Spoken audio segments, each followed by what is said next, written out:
Hi friends, welcome to trading pro Telugu channel.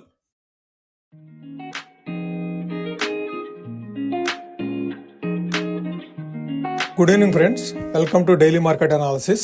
ఈ రోజు market ఒక క్లియర్ ఆన్సర్ మాత్రం ఇవ్వలేకపోయింది మనకి, కానీ ఒక స్ట్రాంగ్ మెసేజ్ మాత్రం ఇచ్చింది. రిస్క్ అయితే ఇంకా పూర్తిగా తొలగిపోలేదు. మార్కెట్ లో వార్కు సంబంధించిన రిస్క్ ఏదైతే ఉందో అది పూర్తిగా తొలగిపోలేదనే ఇండికేషన్ మాత్రము మనం ఈ రోజు మార్కెట్ లో మూవ్మెంట్ ని బట్టి గమనించవచ్చు.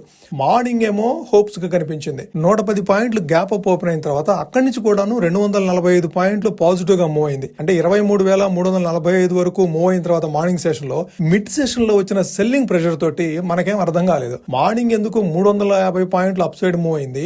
ఆఫ్టర్నూన్ సెషన్ కి వచ్చేటప్పటికి సుమారుగా 23,067 అంటే 280 పాయింట్లు హై నుంచి డౌన్ సైడ్ వచ్చింది. అక్కడి నుంచి కన్సాలిడేషన్ అవుతూ చివరికి ఒక 110 పాయింట్ల లాభంతో 23,114 దగ్గర క్లోజ్ అయింది. అంటే నిన్నటి కంటే కూడాను ఒక 110 పాయింట్లు పాజిటివ్ గా క్లోజ్ అయినప్పటికీ కూడాను రోజంతా కూడాను వాలటిలిటీ చూపించింది మనకు మార్కెట్ లో. మార్నింగ్ హోప్స్, మిడ్ సెషన్ లో ప్రెషర్, క్లోజింగ్ దగ్గర అన్సర్టనిటీ. వీకెండ్ కి సంబంధించిన రిస్క్ ఆఫ్ మూడ్ లోనే మార్కెట్ ఈ రోజు క్లోజ్ అయిందని చెప్పుకోవచ్చు. సింపుల్ గా చెప్పాలంటే ఇది global tensions, oil price fears, institutional cautional activity. So ఈ మూడే మార్కెట్ ని డ్రైవ్ చేసినాయి అని చెప్పుకోవచ్చు. అసలు మార్కెట్ లో నడుస్తున్న గేమ్ ఏంటి? కొంతమంది సెల్ చేస్తూ ఉన్నారు, కొంతమంది క్వైట్ గా బై చేస్తూ ఉన్నారు. మనం అనుకుంటున్నాము అందరూ సెల్ చేస్తున్నారని. కాదు, కొంతమంది బై చేస్తూ ఉన్నారు కొన్ని స్పెసిఫిక్ స్టాక్స్ లో సెలెక్టివ్ గా. ఆ సెల్లింగ్ ఎక్కడ జరుగుతుంది, ఆ బయింగ్ ఎక్కడ జరుగుతుంది, ఇది తెలుసుకోవటమే ఇప్పుడు మనకు ముందున్న పెద్ద ప్రశ్న.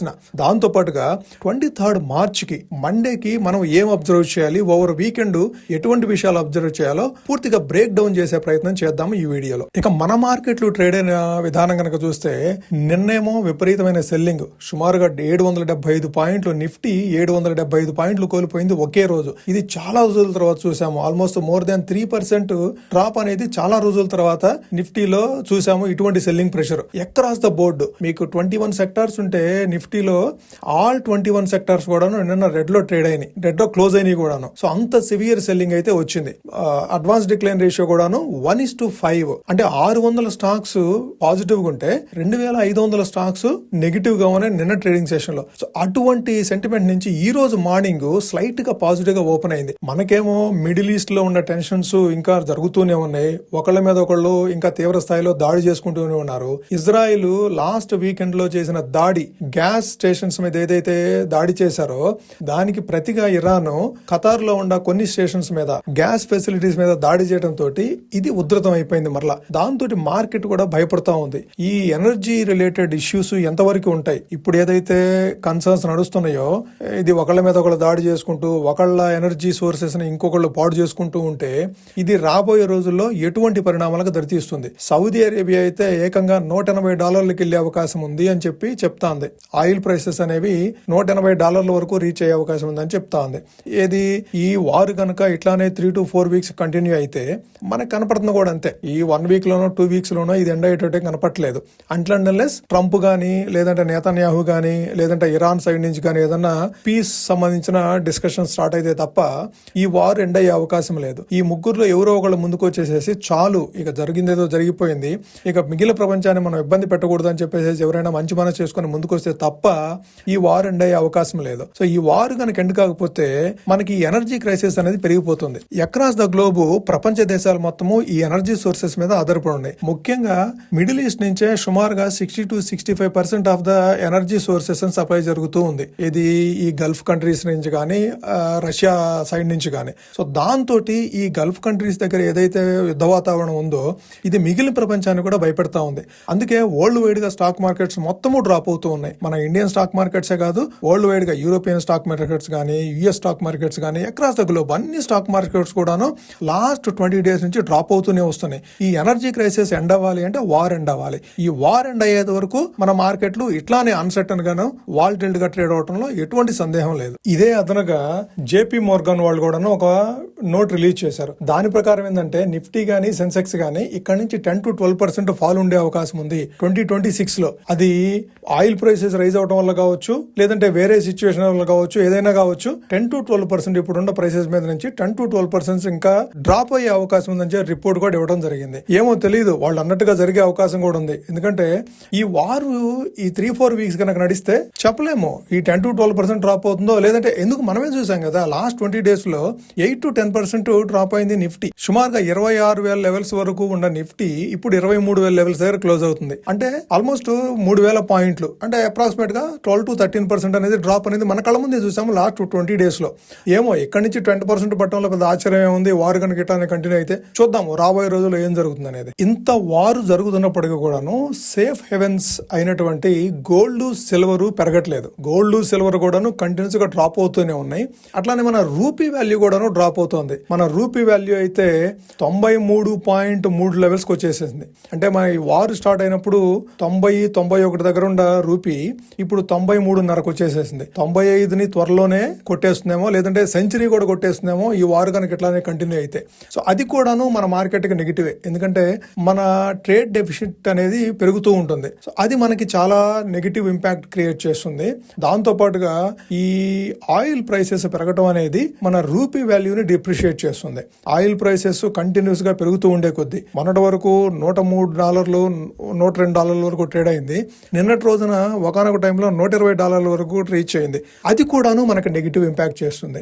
అయితే ఈ రోజు మార్నింగ్ హయ్యర్ సైడ్ మూవ్ అయినటువంటి ఆయిల్ ప్రైసెస్ ఆఫ్టర్నూన్ సెషన్ కి వచ్చేటప్పటికి అప్రాక్సిమేట్ గా ఈవినింగ్ సెషన్ కి వచ్చేటప్పటికి $107, $108 వరకు డ్రాప్ అయింది. చూద్దాము మండే మార్నింగ్ కనుక ఏదన్నా $100, $102 కనుక ఏదైనా డ్రాప్ అయితే, అంటే ఇక్కడ నుంచి ఒక 4-5% కనుక డ్రాప్ అయితే మన మార్కెట్లకి అది పాజిటివ్. మన మార్కెట్లు మరలా ఒకసారి నిన్న ఏదైతే 775 పాయింట్లు కోల్పోయినాయో ఆ 775 పాయింట్ అట్లీస్ట్ రికవర్ అవ్వడానికి ప్రయత్నం జరగవచ్చు మండే మార్నింగ్. మనం ఇంతకు ముందు నుంచి కూడా అనుకుంటూ ఉన్నాము ఆయిల్ ప్రైసెస్ ని బేస్ చేసుకుని మన మార్కెట్ లో మూవ్మెంట్ ఉంటుంది అని చెప్పేసి. ఆయిల్ ప్రైసెస్ మనం అబ్జర్వ్ చేయండి. వీకెండ్ ఏం జరుగుతుంది, ఏదైనా డెవలప్మెంట్ జరుగుతుందా, ఆయిల్ ప్రైసెస్ మండే మార్నింగ్ ఏ విధంగా ఓపెన్ అవుతాయి అనేది అబ్జర్వ్ చేస్తేనే మన మార్కెట్ ను జాగ్రత్తగా రీడ్ చేయొచ్చు. ఇక మార్కెట్ లో ట్రేడ్ చేస్తున్న వాళ్ళైతే చాలా ఇబ్బంది పడుతున్నారు. ఈ మార్కెట్ లో గెయిన్స్ పక్కన ఉంచితే క్యాపిటల్ ను ప్రొటెక్ట్ చేసుకోవడం చాలా కష్టమైపోతుంది. ఇది చాలా రిస్కీ మార్కెట్. బ్రేక్అవుట్ కన్ఫర్మేషన్ వచ్చే వరకు వెయిట్ చేసి ఉంటాం మాత్రం చాలా బెటర్. ఈ మార్కెట్ లోనే స్పెసిఫిక్ గా మన ఎమోషన్స్ కంట్రోల్ చేసుకోవడం అనేది చాలా ఇంపార్టెంట్. ఏది డౌన్ సైడ్ మూవ్ అయ్యేటప్పుడు పిఈ వాల్యూస్ మనకి చాలా రైజ్ అయినట్టు కనపడతాయి.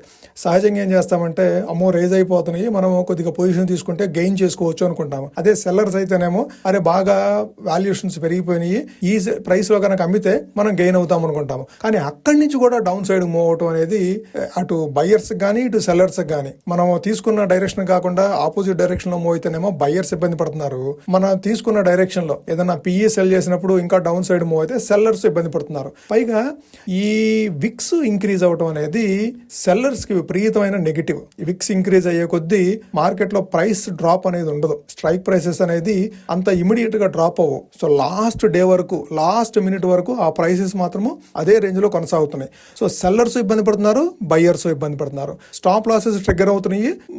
బయ్యర్స్ కి అయితే మాత్రము అక్కడ విపరీతమైన లాస్ వచ్చేస్తుంది. ఓకే, సో అది ఇన్వెస్టర్స్ విషయానికి వస్తే ఎట్లాగో మన పోర్ట్ఫోలియోస్ నెగిటివ్ గానే ట్రేడ్ అవుతున్నాయి. చాలా వరకు 14 to 15% మన పోర్ట్ఫోలియోస్ నెగిటివ్ లోకి టర్న్ అయిపోయినాయి. సో ఇప్పుడు భయపడుతూ ఉంటాం మనం, ఇంకా కిందకెళ్తాయేమో, ఇంకా కిందకెళ్తే ఏం చేయాలి అని చెప్పేసి. అయితే పానిక్ సెల్లింగ్ అయితే అవసరం లేదు. ఇన్వెస్టర్స్ అయితే పానిక్ సెల్లింగ్ చేయాల్సిన అవసరం లేదు. అట్లానే ఏదైనా బై చేయాలి, మీ దగ్గర మనీ ఉండి ఏదైనా బై చేయాలంటే స్టాగర్డ్ బయింగ్, అంటే స్లోగా గ్రాడ్యువల్ గా బై చేసుకుంటూ పోతూ ఉండొచ్చు. అది క్వాలిటీ స్టాక్స్ లో మీరు కొన్ని క్వాలిటీ స్టాక్స్ పిక్ చేసుకొని, లైక్ హెచ్డిఎఫ్సి కానీ, ఐసిఐసిఐ కానీ, రిలయన్స్ కానీ, లేదంటే ఎస్బీఐ బ్యాంక్ కానీ, లేకపోతే ఇప్పుడు ఐటీ సెక్టర్ లో స్టాక్స్ చాలా ఫాలో అయి ఉన్నాయి కదా, కోఫోర్జ్ కానీ, కేపీఐటీ టెక్నాలజీస్ కానీ, లేదు అంటే Infosys, tech Mahindra, HCl technologies, TCS, ఇవన్నీ స్ట్రాంగ్లీ ప్రూవెన్ బిజినెస్ ఉన్న కంపెనీస్. ఇటువంటి కంపెనీస్ లో మీరు ఎప్పుడు ఎంట్రీ తీసుకున్నా సరే అది ప్రాఫిటబుల్ గానే ఉంటుంది లాంగ్ టర్మ్ లో. ఓకే, ఈ పైగా ఇప్పుడు 25 to 30% డ్రాప్ అయి ఉన్నాయి, లోయర్ లెవెల్స్ లో ట్రేడ్ అవుతూ ఉన్నాయి. ఇప్పుడు ఎంట్రీ తీసుకోవడం అనేది వైజ్ డెసిషన్ అవుతుంది. సో మీ దగ్గర మనీ ఉంటే కనుక, మీరు ఇన్వెస్టర్స్ లాంగ్ టర్మ్ ఇన్వెస్టర్స్ అయితే కనుక మీరు ఈ కంపెనీస్ లో పొజిషన్స్ తీసుకోవడానికి ప్రయత్నం చేయొచ్చు. ఓకే ఫ్రెండ్స్, మనం చార్ట్ చూస్తూ నిఫ్టీకి, సెన్సెక్స్ కి సపోర్ట్ అండ్ రెసిస్టెన్స్ ని ఐడెంటిఫై చేసే ప్రయత్నం చేద్దాము. ఈ రోజు నిఫ్టీలో ఏర్పడిన క్యాండిల్ చూస్తే రివర్స్ హ్యామర్ క్యాండిల్. అంటే దీన్ని పర్ఫెక్ట్ గా మనం అర్థం చేసుకోవాలంటే, డౌన్ ట్రెండ్ లో ఉన్నప్పుడు ఈ రివర్స్ హ్యామర్ క్యాండిల్ కనుక ఏర్పడితే అక్కడి నుంచి ట్రెండ్ రివర్సల్ అయ్యే అవకాశం ఉంది.